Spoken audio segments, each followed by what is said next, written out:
and the last episode of Dragon Ball Daima is approaching, and with it, the title of the final episode has been revealed to us, named Maximum. That's right, and through this name, it is revealed that Super Saiyan 4 is still incomplete. Something is missing. That's right, and today I will explain every detail to you, including the most important thing that will make your brain fry and make you immediately crave the return of Dragon Ball Super. I discovered the secret that Whis carries for Goku and Vegeta and why he is so dedicated to preparing them. A path to Super Saiyan 4, complete or maximum. Right? Whis' words about Goku and Vegeta complementing each other have never made so much sense. This is insane. Stick around until the end and get ready to be surprised. This is truly crazy, guys. Go ahead and smash the like button, subscribe, activate the notification bell, and make sure no one disturbs you during the video. It's official without a doubt. Goku enters the fight against Goma after an interaction between Bulma and Vegeta, where she tells him that if he doesn't let the others fight, she will never bathe with him again. Classic Akira Toriyama humor. And the prince gave in. And then, my friends, after Glorio's request, which brought our Z warriors back to their adult forms, when we least expected it, there was Goku in his classic Z-style lumberjack look. This is Super Saiyan 2, and Super Saiyan 3. What madness.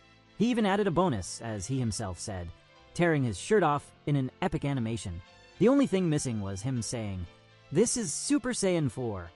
But anyway, that was how adult Goku used Super Saiyan 4 for the first time.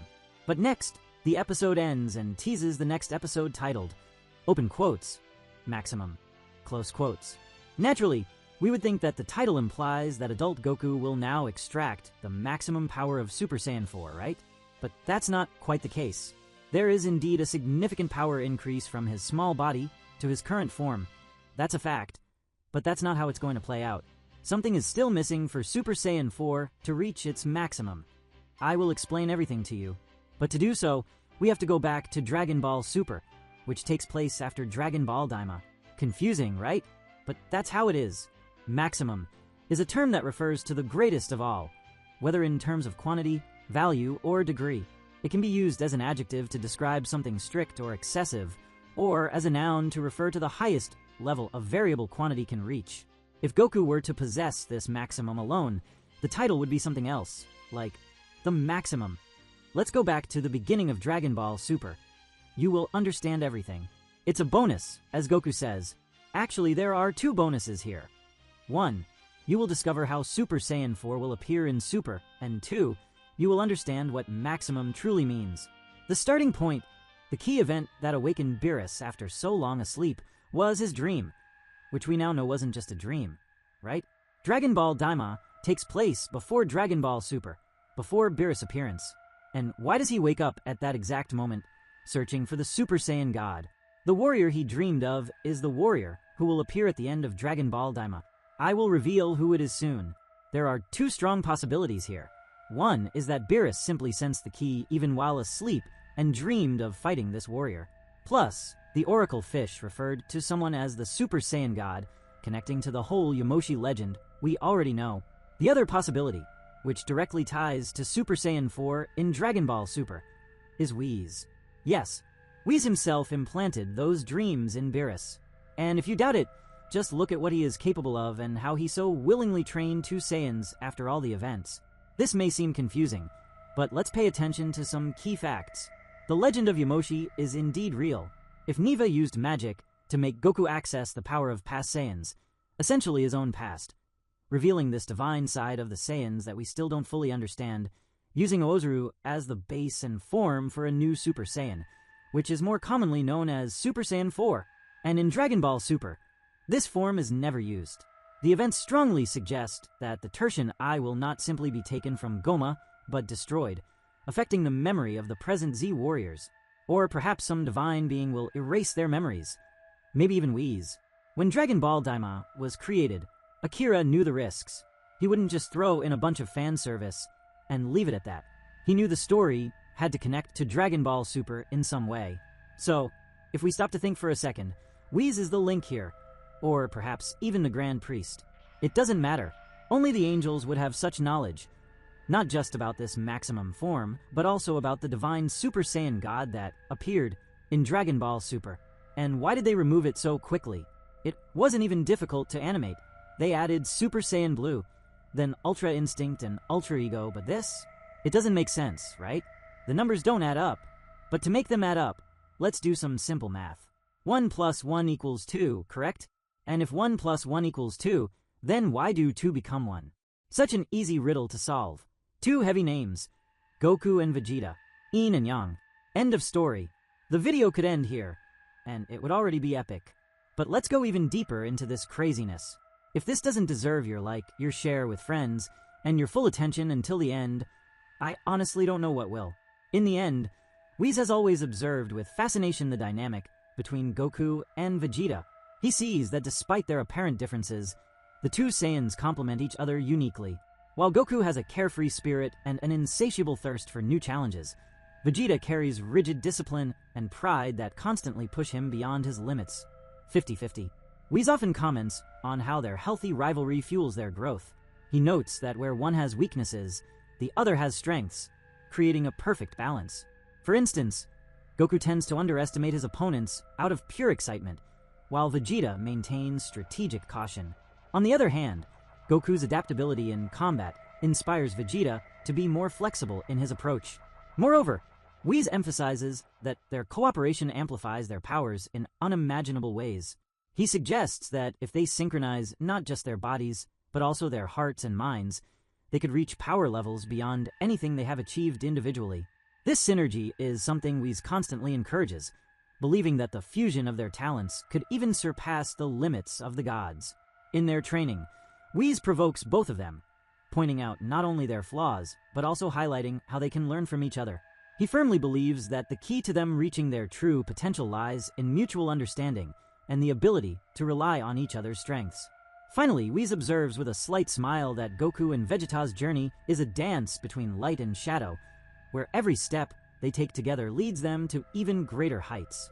It is this complementarity that, according to Whis, makes them not just exceptional warriors, but also partners destined to redefine the limits of Saiyan power. This is the pinnacle of everything. Whis has always known everything, manipulated everything. The perfect form is about to come. He taught, trained, placed obstacles in their path, made them more emphatic in their elements, one with the power of the angels, and the other with the power of the gods of destruction. That's the thing. Everything is leading up to the ultimate moment. Haven't you realized yet, guys? The ultimate I'm talking about is their fusion, which will culminate in a tremendous power right there in Dragon Ball Daima, although they are not as refined as they are now in Dragon Ball Super, in terms of synergy, pride, and commitment.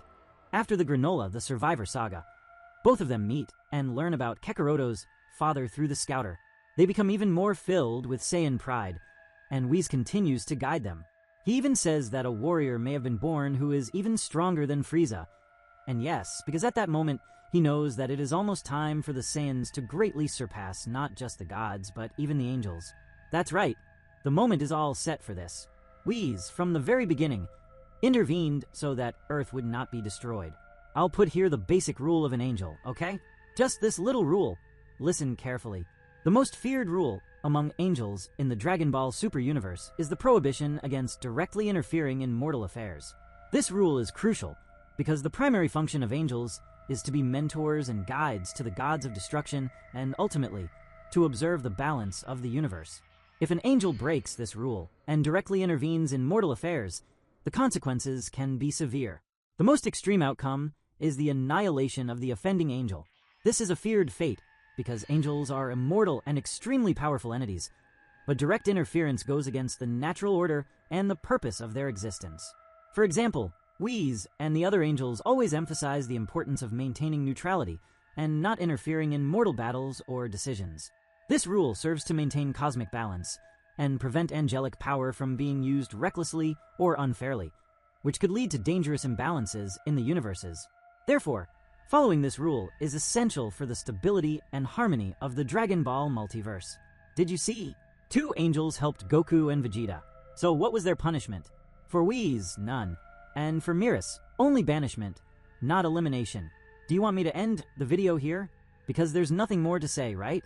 Whis did something incredible when he went back in time to give the Z Warriors one last chance to defeat Frieza after he destroyed Earth. He used his power to rewind time by 3 minutes, allowing Goku and Vegeta to undo Frieza's destruction and save the planet. There was no punishment for Whis, as his intervention was seen as within the limits of his functions and his neutrality as an angel. How is that neutral, guys? Beerus himself was not going to intervene when Frieza asked him, and he very well could have. Well, draw your own conclusions. As for Beerus, as a trainee angel, he broke the rules by directly intervening in the fight against Moro. He fought alongside Goku, helping him develop his Ultra Instinct abilities. As a result of this direct and active intervention, Beerus was erased from existence by the higher angelic powers because he violated the absolute neutrality law of angels.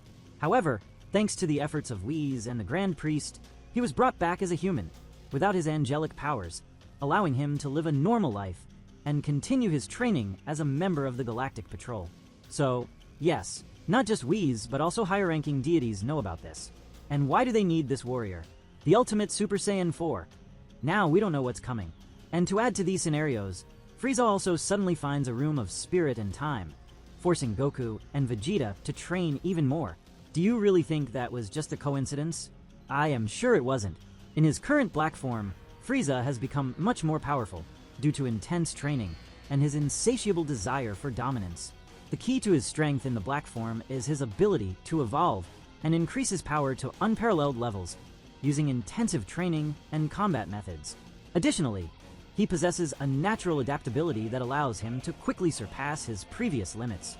This new state is a combination of his continuous evolution and his thirst for power, which drives him to reach new heights. In the black form, Frieza becomes even more terrifying and a far more formidable opponent for Goku and the Z Warriors. They even added Gohan Beast, Broly, and Piccolo's awakening. Something big is coming. And the fact that bothers me the most is the universes that didn't participate in the Tournament of Power. The universes that were excluded from the Tournament of Power due to having an average mortality level above the required threshold were Universe 1, Universe 5, Universe 8, and Universe 12. These universes were considered advanced enough in terms of development and stability, so they didn't need to compete to avoid destruction. The other participating universes, including Universe 7, home to Goku and his friends, had to fight for survival. I think there's something much stranger going on. And yes, guys, the next arcs will be insane.